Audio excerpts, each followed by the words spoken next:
장애인 문화복지신문 제229호 제8면 기사입니다. 수원시 관내 대부분 개신교회 3월 1일 주일예배 취소. 수원중앙침례교회, 수원제1교회를 비롯해 등 수원시 관내 다수 교회가 3월 1일 주일 예배를 취소하기로 했다. 심규숙 수원시 문화예술과장 등 공무원들은 23일부터 28일까지 신도수가 많은 교회를 방문해 코로나19 사태가 진정될 때까지 예배를 취소해달라고 요청했고 36개 대형 교회가 자체적으로 예배 취소를 의결했다. 또 다수 교회가 주일 예배 취소에 동참하겠다는 뜻을 밝혔다. 예배를 취소하는 교회는 더 늘어날 것으로 보인다. 몇몇 교회는 예배 횟수를 줄이기로 했다.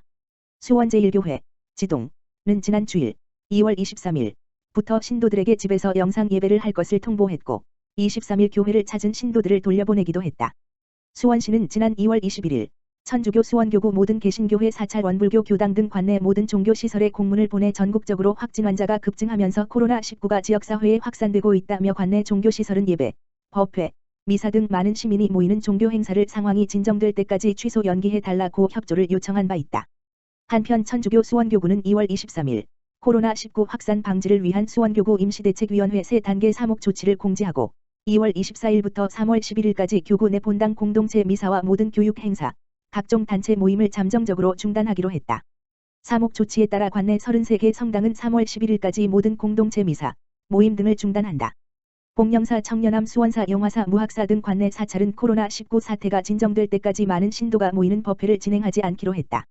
원불교 수원교당 동수원교당도 3월 1일 법회를 열지 않기로 했다.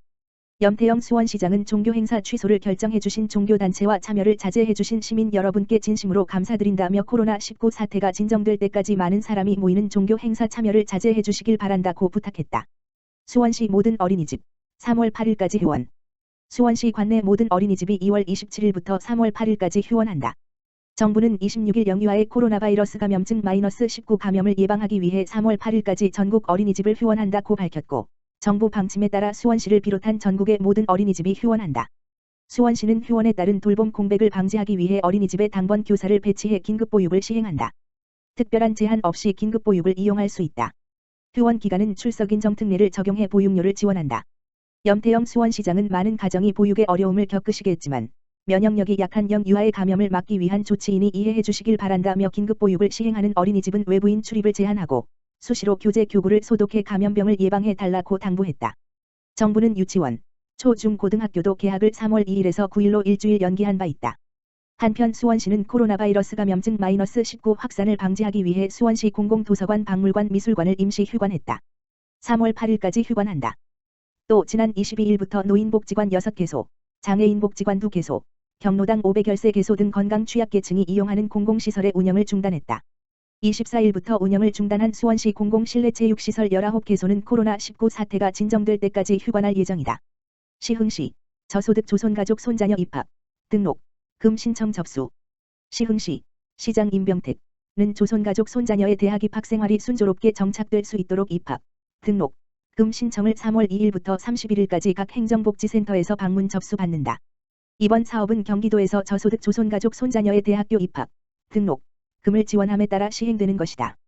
신청 자격은 2월 29일 기준 경기도 내 주민등록자여야 하며 한부모가족 지원법상 급여 지급 대상, 맞춤형 급여 대상자의 조건에 맞는 신청자는 각 행정복지센터에 방문해 지원 신청서를 작성하고 학생 본인 통장사본, 재학증명서, 입학, 등록, 금 납입증명서를 제출해야 한다. 다만 3월 물결표 사인 5월 지급되는 한국장학재단 국가장학금 등 이중, 중복, 지원 금액을 제외한 차액 1인당 500만 원 이내를 지원하기 때문에 신청한 입학, 등록, 금은 2020년 하반기에 지급받을 수 있다. 지원 대상자의 자퇴 등으로 학적이 소멸한 경우, 휴학 등 학사 규정에 따라 등록금을 반환해야 하는 경우 등 학적 변동에 따른 반환이 이루어질 수 있다.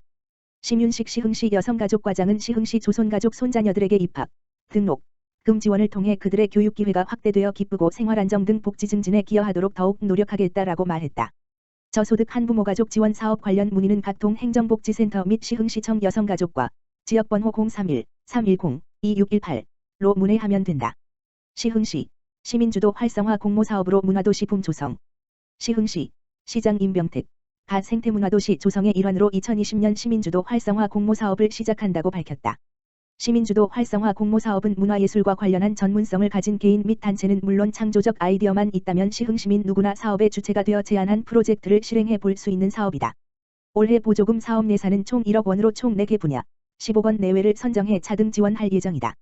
공모 분야로는 마을 기반 특성화 사업을 발굴, 지원하는 마을 브랜드 공모 전통문화 자원을 활용하여 콘텐츠로 발굴, 제작하는 전통문화 콘텐츠 공모 지역 예술가와 지역 상인이 한 매칭되어 지역 상권을 살리는 예술가 시민 매칭 공모 텀블벅, 와디즈 등 크라우드 펀딩 플랫폼을 활용한 시민 펀딩 공모로 총 4개 분야다.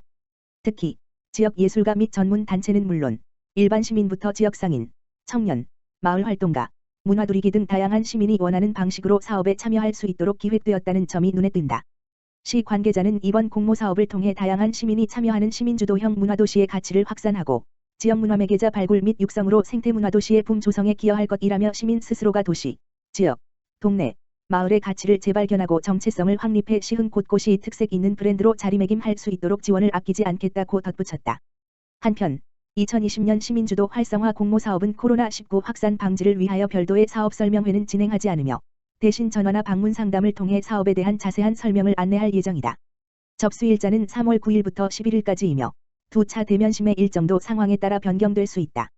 자세한 내용은 시흥시청 홈페이지 고시공고나 생태문화도시 시흥 블로그 공지사항에서 확인할 수 있다. 문의는 생태문화도시 사무국, 지역번호 031-310-6268으로 하면 된다. 시흥시 능곡동, 주민 고독사 예방을 위한 간담회 개최. 시흥시 능곡동 행정복지센터, 동장 김병무는 지난 21일 능곡동 행정복지센터에서 능곡 주민의 고독사 예방을 위한 간담회를 개최했다. 이날 간담회에는 지역사회보장협의체위원, 능곡동 임대주택관리센터장 및 임대주택관리소장, 관할통장, 파출소장이 참석해 능곡동 관내 독거 가구의 현황과 독거사 예방을 위한 심도 있는 논의를 진행했다. 능곡동은 전체 세대의 52%가 임대주택 거주자로 타 지역에 비해 수급세대가 많다. 50세 이상의 독거 가구가 1246가구, 65세 이상의 독거 가구가 587가구로 고독사의 위험을 안고 있는 가구가 상당수다.